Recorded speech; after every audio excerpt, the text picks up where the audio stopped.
They thought they could push me around, the same way they had bullied countless neighbors before. But this time the HOA wasn't just messing with late fees or lawn inspections. They had crossed onto my property, and what they found waiting there would change everything. In a neighborhood obsessed with rules and appearances, their arrogance blinded them to the danger they were walking into. And when the truth finally came out, the entire community stood in stunned silence. How far would you go to stop people who refuse to respect your home? The first wave of harassment was almost laughable.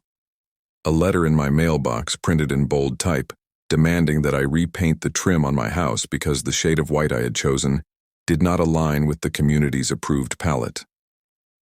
I stood in front of my home for a long moment staring at the siding, searching for what could possibly be wrong. To me, it looked clean, sharp, and more than acceptable. But to the HOA, it was a violation worthy of a $250 fine. That defiance, however, seemed to ignite something deeper within the board. Suddenly, they weren't just sending letters, they were patrolling. I'd catch board members walking past my house at odd hours, snapping photos of my yard, my siding, even the way I parked my truck. It was surveillance disguised as community enforcement, and it made my skin crawl. The situation escalated further when I received a citation for a backyard structure I had built years before, a shed that was fully within code and had never been a problem until now. The HOA declared it unapproved construction and threatened daily fines if I didn't remove it. It was clear. They weren't just enforcing rules, they were inventing them as they went, rewriting the community handbook to fit their crusade against me. Then came the moment that shifted the conflict into something darker. It was a sunny weekend afternoon when I returned home to find strangers in my yard. At first glance, it looked like a casual gathering. Folding chairs set up, picnic blankets spread across my grass, and coolers popped open. Kids ran through the sprinklers while adults poured drinks, chatting as if this were their space. I froze in disbelief. My yard, my land, and the ringleader standing proudly in the middle of it all. The HOA president herself. She waved as if nothing were wrong, raising her glass to me like we were old friends. Community spirit, she called it. She explained that they were making use of underutilized land for a neighborhood picnic, as though my property were some kind of public park. I forced them off the property that day, but the damage was done.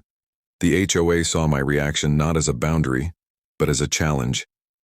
Within days, another letter arrived, this time accusing me of being hostile and uncooperative.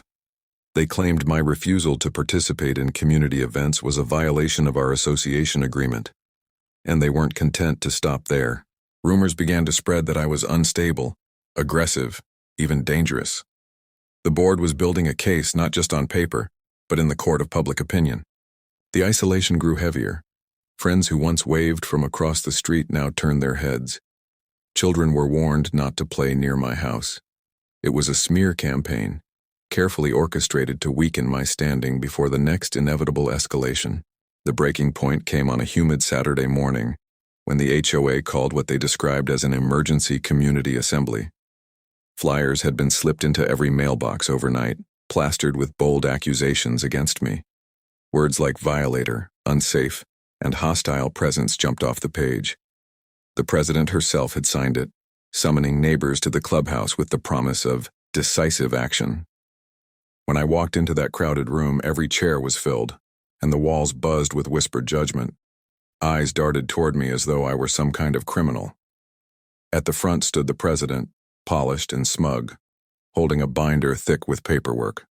She launched into her performance, detailing my violations, displaying photos of my shed, my fence, even the way I parked my truck.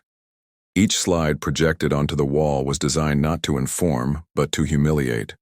The crowd gasped, nodded, murmured their disapproval. She thrived on it, feeding off their reactions, her voice rising with manufactured outrage. Finally, she delivered her closing line with dramatic weight. For the good of our community, we will be moving forward with a lien and foreclosure proceedings against this homeowner. Let the silence hang in the air, the tension thick enough to cut. Then I stood slowly, deliberately, holding the folder I had carried with me for months. My voice didn't need to be loud. It carried all the weight of the truth I had been gathering. "I appreciate the presentation," I began, my tone measured. "But you left out a few important details." From my folder, I pulled out the stack of letters, dozens of them, each stamped and dated. I described the harassment, the fabricated rules, the targeted surveillance. I read out the HOA handbook clauses they had twisted to their advantage, highlighting contradictions they never thought anyone would notice. Gasps began to ripple through the crowd.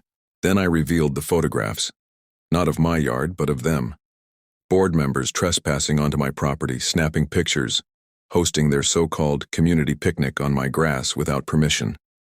Each photo projected onto the wall transformed their smug expressions into frozen masks of guilt. The president's smile faltered, her polished veneer cracking.